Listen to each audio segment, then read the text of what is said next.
Dear students, आज के इस लेक्चर में हम इनिशियल वैल्यू प्रॉब्लम को सॉल्व करने के दो मेथड डिस्कस करेंगे। पहला है टेलर सीरीज मेथड और दूसरा है पिकार्ड्स मेथड। तो आइए देखते हैं पहले टेलर सीरीज मेथड के क्या स्टेप्स होते हैं, क्या कंसेप्ट होता है। इसमें हम क्या करते हैं कि ये इनिशियल वैल्यू प्रॉब्लम जो इक्वेशन 1 के द्वारा डिनोट की गई है, इसे टेलर की सीरीज में एक्सपेंड करते हैं, जैसा कि इसका नाम है टेलर सीरीज मेथड। ये दोनों ही मेथड, टेलर सीरीज मेथड और पिकार्ड्स मेथड, दोनों में ही हमें सीरीज की फॉर्म में सॉल्यूशन ऑब्टेन करते हैं और वहीं पर x की वैल्यू पुट करके हम y की वैल्यू कैलकुलेट करते, मीन्स दोनों ही सीरीज के ऊपर बेस्ड हैं। तो पहले y का हम एक्सपेंशन करते हैं, जो सॉल्यूशन है, डिजायर्ड सॉल्यूशन है, इसका एक्सपेंशन करते हैं x नॉट के अराउंड। इसे बोलते हैं x नॉट के अराउंड, यानी कि x नॉट plus something, this is something, x नॉट प्लस h, इसे h सपोज कर सकते हैं हम। तो y x0 प्लस h का जो एक्सपेंशन होता है टेलर सीरीज के अकॉर्डिंग, वो होता है y0, यानी कि y की वैल्यू इस पर प्लस दिस h इंटू इसका first order derivative plus h square by factorial 2 इसका second order derivative plus and so on. अब इसी में क्या करें, हमें अगर x1 पर y की वैल्यू कैलकुलेट करनी है तो इसी सीरीज में x की जगह x1 पुट कर देंगे। तो x की जगह x1 पुट किया तो y x1 equal to y0 plus x1 minus x not y dash 0 plus x1 minus x not की power 2 factorial 2 y double dash 0 plus and so on. अगर आप देखें x1 minus x not h के equal होता है, या x1 की value x नॉट प्लस h पुट कर दें तो ये इससे कैंसिल हो जाएंगे। यहाँ पर x नॉट से x नॉट तो केवल h बचेगा। तो सिंप्लीफाई होकर क्या आ जाएगा, y x1 की value y0 plus h y dash 0 plus, तो x1 पर y की वैल्यू कैलकुलेट करने के लिए आपको y0 पता होना चाहिए और उसके डिफरेंट ऑर्डर के derivatives, y0 double dash plus h cube by factorial 3 y triple dash and so on. तो इस मेथड में क्या करना पड़ेगा कि आपको y के इसके डिफरेंट ऑर्डर के डेरिवेटिव्स निकालने पड़ेंगे। फर्स्ट ऑर्डर यहाँ पर यूज हो जाएगा, फिर इसका सेकंड ऑर्डर डेरिवेटिव कैलकुलेट करके यहाँ पर यूज हो जाएगा, इसका थर्ड ऑर्डर डेरिवेटिव कैलकुलेट करके यहाँ पर यूज हो जाएगा। तो इसमें अगर इसकी कॉम्प्लेक्सिटी देखें मेथड की, तो बार बार डेरिवेटिव करना ये थोड़ा डिफिकल्ट हो सकता है, बस यही इसमें थोड़ा डिफिकल्टी आएगी। अदरवाइज ये बड़ा स्ट्रेट फॉरवर्ड मेथड है। और ये देखिए, ये हमारे पास फिर ये एग्जांपल हम डिस्कस कर चुके हैं पहले यूलर मेथड में, यूलर मॉडिफाइड मेथड में। तो इसे देखते हैं, x0 0 अगेन और 0.1 पर कैलकुलेट करना है। तो हम इसमें 0.1 0 और 0.1 का डिफरेंस 0.1 लेकर के चल रहे हैं। x1 की वैल्यू 0.1, y0 की वैल्यू 1। तो हमें क्योंकि टेलर सीरीज एक्सपेंशन में डिफरेंट ऑर्डर के डेरिवेटिव्स की जरूरत पड़ती है, तो हम पहले उनके डेरिवेटिव कैलकुलेट कर लेते हैं। y डैश इतना है तो y डबल डैश यहाँ से हो जाएगा 1 प्लस y का y डैश। अब इसकी वैल्यू आपको सबको इनिशियल पॉइंट यानी कि x0 पर निकालनी होती है, सब इनिशियल पॉइंट पर। तो इसकी वैल्यू 0 पर, इसकी वैल्यू 0 पर, फिर ट्रिपल डेरिवेटिव, इसका सीधा y, इसका 0 y डबल डैश, इसका फोर्थ का y ट्रिपल डैश। तो ये आगे के सारे डेरिवेटिव सेम आने लगे हैं, यानी कि y4 equal to y third and y5 equal to y4, ये सेम आने लगे हैं। अब इनकी वैल्यू सबकी 0 पर, क्योंकि न्यूमेरिकल वैल्यू हमें चाहिए, सब न्यूमेरिकल वैल्यू यूज करनी है। तो ये हमने कैलकुलेट की और ये इस टेलर सीरीज, जो टेलर की सीरीज थी, इसमें यह भी कहा गया था कि केवल इसकी 5 टर्म लेनी है हमें। तो एक टर्म ये होती है जो y की इनिशियल वैल्यू, उसके अलावा 4 टर्म ये हो जाएंगे जिनमें फर्स्ट से लेकर के फोर्थ ऑर्डर डेरिवेटिव तक ये हमें कंसीडर करनी पड़ेगी। तो ये टोटल 5 टर्म हो गई है।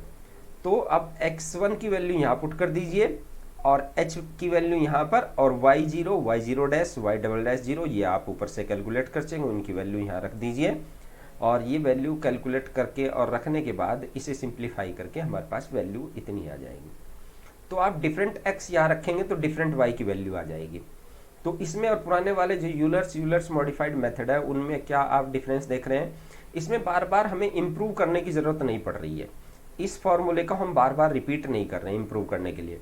तो इसमें रिजल्ट कैसे इम्प्रूव होगा? इसमें रिजल्ट इम्प्रूव होगा इसकी टर्म्स लेकर के।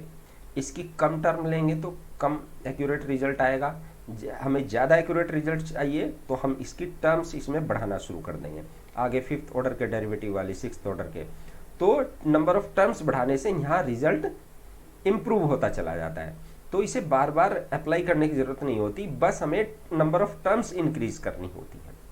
अगर आप यहाँ तक लेते तो रिजल्ट यहाँ तक आता, ये कम एक्यूरेट होता, यहाँ तक लेते तो ये कम एक्यूरेट होता, यहाँ तक लेते और भी कम, और यही लेते तो खाली 1 आ जाता, वो और भी कम एक्यूरेट होता। तो नंबर ऑफ टर्म्स इंक्रीज करने से इसकी एक्यूरेसी बढ़ती चली जाती है। तो ये तो टेलर सीरीज मेथड हो गया। Now we come to Picard's method. तो ये भी सीरीज बेस्ड ही मेथड है, और इसमें क्या करते हैं कि पहले इसका y को हम सीरीज की टर्म में एक्सपेंड करते हैं। वहाँ तो सीरीज की टर्म हमने h की टर्म में एक्सपेंड किया था, यहाँ x की टर्म में करते हैं। तो हमें इंटरवल, इस इंटरवल में इंटीग्रेशन करना है x0 टू x में। अभी तक तो हम करते आए थे कि x0 to x1, x0 to x2 and so on, या x1 to x2 Euler's method में और यूलर्स मॉडिफाइड मेथड में। लेकिन यहाँ पर हमें सीरीज चाहिए x की टर्म में, तो इनिशियल पॉइंट तो हम यहाँ यूटिलाइज कर लेंगे, और x की जो अपर लिमिट है वो हम इन जनरल लेकर के चल लेंगे। तो जब इसका इंटीग्रेशन करेंगे तो ये x की टर्म में सीरीज आएगी। तो हमने ये किया, दोनों तरफ ये किया, तो yx इधर आ गया, और ये y लोअर लिमिट पर y0 राइट हैंड साइड में। तो हमारे पास ये सिंपल ये बचा है। तो इस इक्वेशन को, ये जो इक्वेशन होती है इसका पर्टिकुलर नाम होता है, this is called integral equation. Integral equation वो होती है जिसमें जो y है, जो डिपेंडेंट वेरिएबल है, इधर भी है इधर भी है, लेकिन इधर वाला y है वो इंटीग्रेशन के साइन के अंदर आ गया है।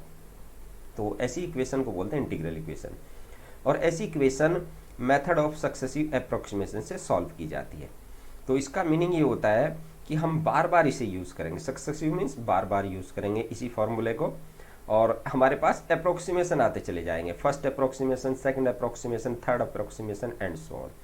तो जो फर्स्ट अप्रोक्सीमेशन हम फाइंड आउट करेंगे वो आएगा y को y0 पुट कर दे, यानी कि y0 की वैल्यू, y की जो y0 वैल्यू थी इनिशियल वैल्यू, अभी तक हमने कहीं यूज़ नहीं की है। तो अब फर्स्ट अप्रोक्सीमेशन में हम यूज़ करेंगे, y को आपने y0 रख दिया। अब फिर देखिए उसका ये y0 रखा आपने, तो ये इसका फर्स्ट अप्रोक्सीमेशन आ गया।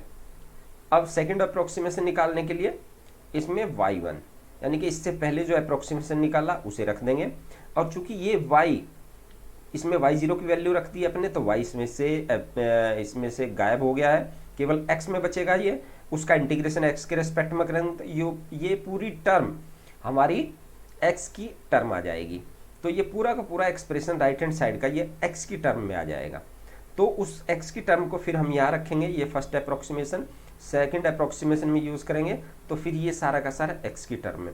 तो इसका मतलब ये हुआ कि जो y है वो हमारे पास x की टर्म में सीरीज आती चली जाएगी। ऐसे ही थर्ड निकालेंगे सेकंड की हेल्प से, nth निकालेंगे n-1 की हेल्प से। तो ऐसे करते करते हमारे पास ये सक्सेसिव अप्रोक्सीमेशन आते चले जाए, first approximation, second approximation, third approximation.